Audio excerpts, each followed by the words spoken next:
Anthony apparently voted for the first time today, and he's 46 years old. And I wanted to hear him tell Oh, us.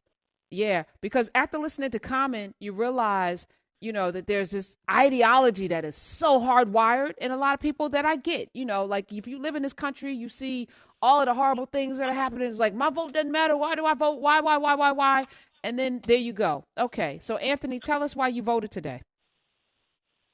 Well, for one thing, I was able to, and it felt good. Um, it's just a weird thing. I have voted. I got my voter rights back last year, so I've voted in a couple of the local elections, but this is my first presidential election.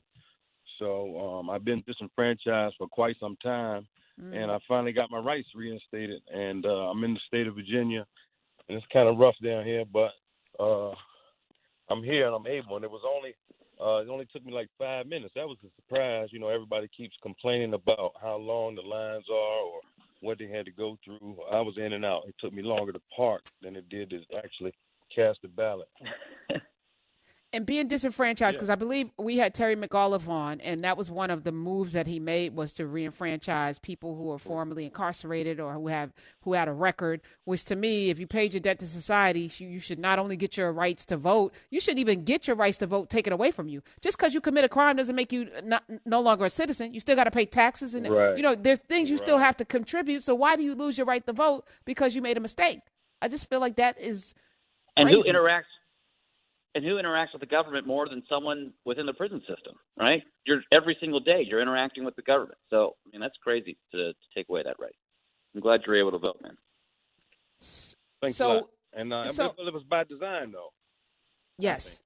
No, definitely is by design. I'm Yeah. just lamenting that it's wrong and it's antithetical to this thing called American exceptionalism. So this is the first time you've ever voted in a presidential election, and there are so many people saying not to vote. When you hear that, Anthony, what do you how do you feel about that?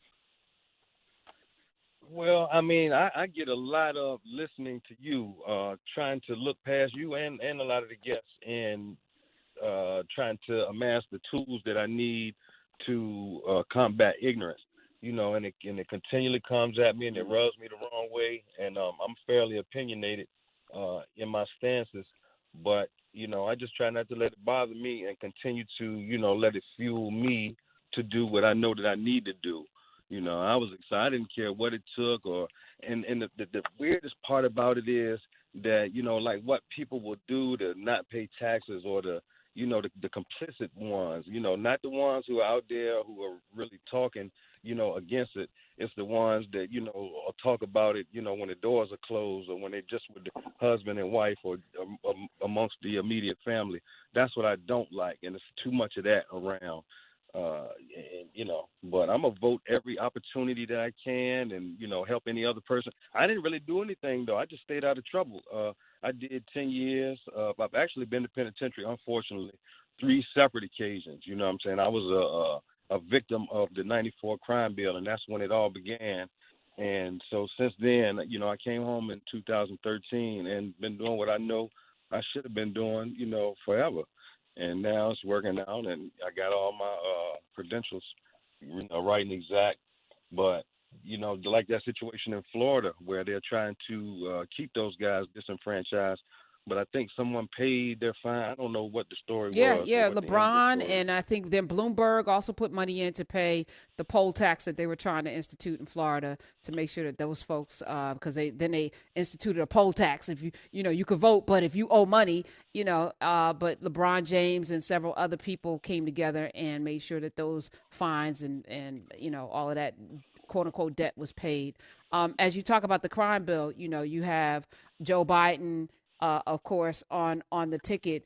Did that deter you at all from pulling a lever or whatever the process is in Virginia from voting for him?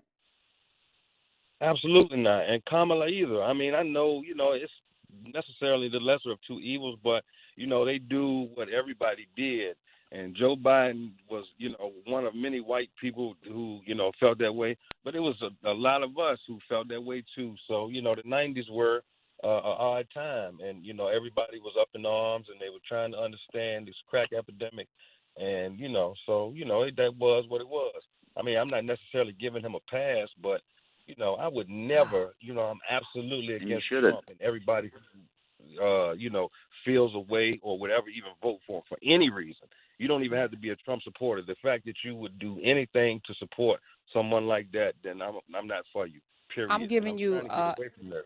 Anthony, I'm giving you a virtual hug, because that's what this requires, to be out of your feelings, to be pragmatic, to use this as a tool, as a weapon, as a way out, as a way forward, and not be emotional about things. Let me just say, Anthony in Virginia, God bless you, voted for the first time today. Give him some applause for that. Let me thank you